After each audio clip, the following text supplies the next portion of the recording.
No guys, magluluto tayo ng pakbet. Ayan, ayan yung taba.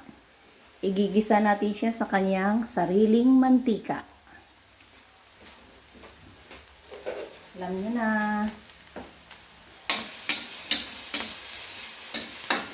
Luto tayo ng pakbet.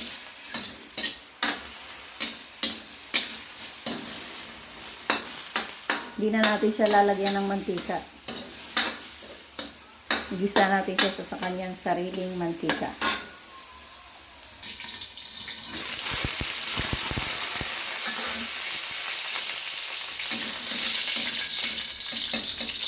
Ayan na siya guys, mantika na. Lagay na natin yung sibuyas, bawang. Hindi na natin siya nilagyan ng mantika. Sinangkot siya lang natin yung taba.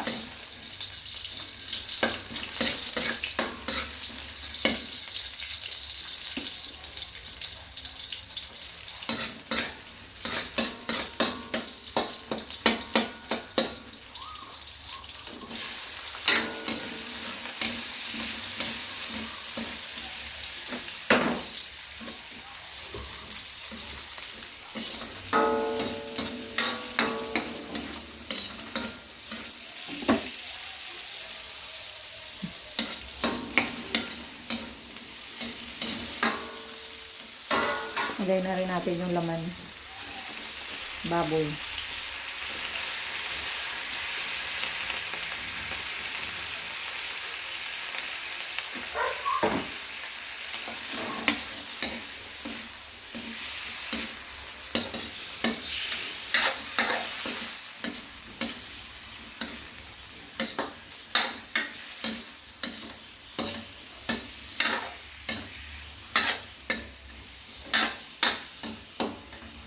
Antayin natin siyang mag-golden brown. Tingnan na natin siya guys. Ayan.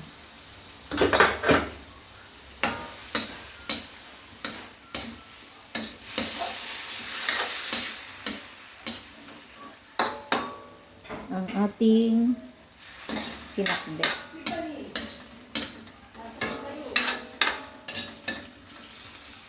Lalagyan natin siya nito guys.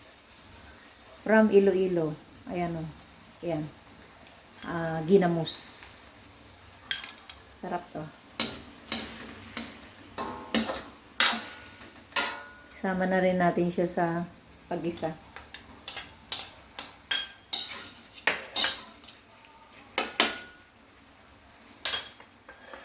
Instead na alamang fresh, ito ilagay natin.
Tayin lang natin na medyo lumambot yung baboy.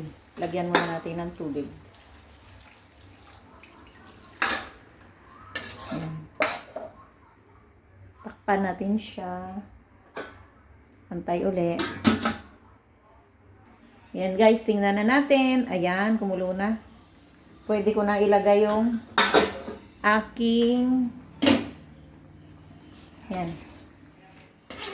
Lagay na natin. Dapat ano to sabay-sabay, kaso itong kamote, nilagyan ko siya ng kamote kasi masarap yung kamote, manamis-namis. Kaya ayan, ilagay na natin. Kaya unahin ko na to kasi mas matagal siyang maluto Dapat sabay-sabay, no? Pero inuna ko na to kasi ang kamote, mas matagal siyang maluto. Pakuluan lang din natin siya, tapos i-next na natin yung kalabasa. Takpan ulit natin. Lagay ko na guys yung kalabasa. Baka ma-overcook din yung ating kamote. Madudurog siya. Lagay ko na. Maya ilagay ko na rin yung gulay. Sitaw at saka talong.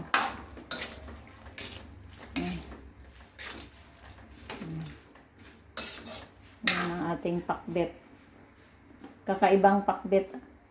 Version ng pakbet. Yan na guys. Ilagay na natin ang mga gulay. Kasi, ano na to? Ayan oh. Daming gulay. Grabe.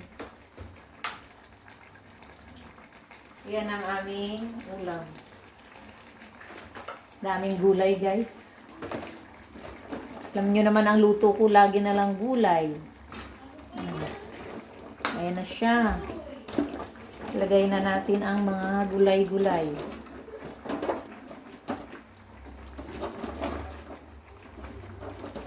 Ang ulam namin na to guys, hanggang gabi na to guys ha.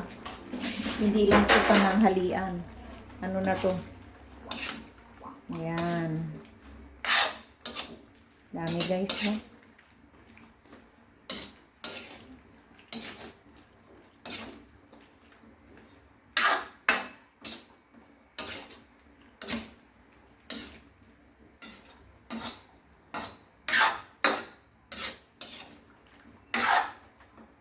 Mamaya ilagay ko na lang, ipahuli ko na yung ampalaya kasi hindi din maganda pag na-overcook yung ampalaya. Ayan o, nadurog na nga yung kamote.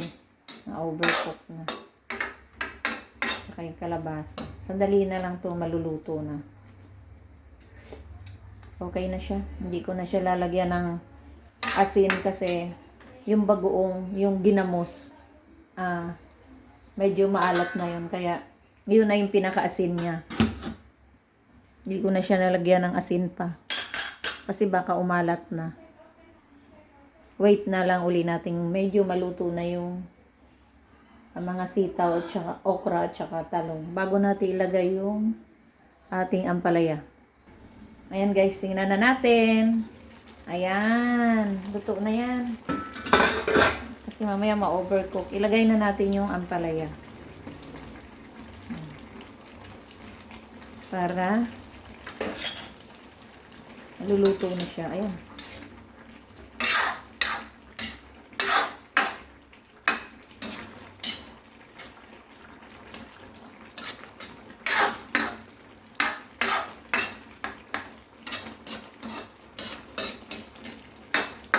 Takpan na uli natin siya guys para ano na siya, luto na. Hindi pwedeng ma-overcook yung ampalaya kasi papait siya. Takpan natin sandali.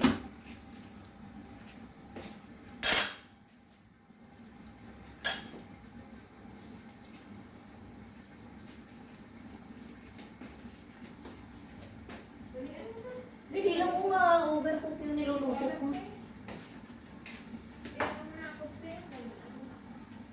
Si ate muna.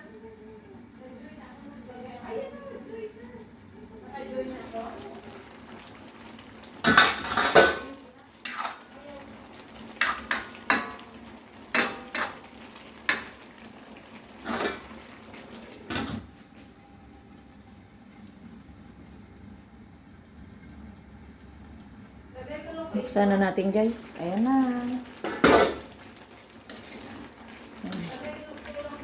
Okay na to kasi hindi pwedeng ma-overcook. Ayan, dapat, ayan. Luto na siya guys. Ready to serve na. Okay lang na medyo crunchy yung ating ampalaya kasi pangit din siya pag ma-overcook. Ayan na. Ang ating pinakbet.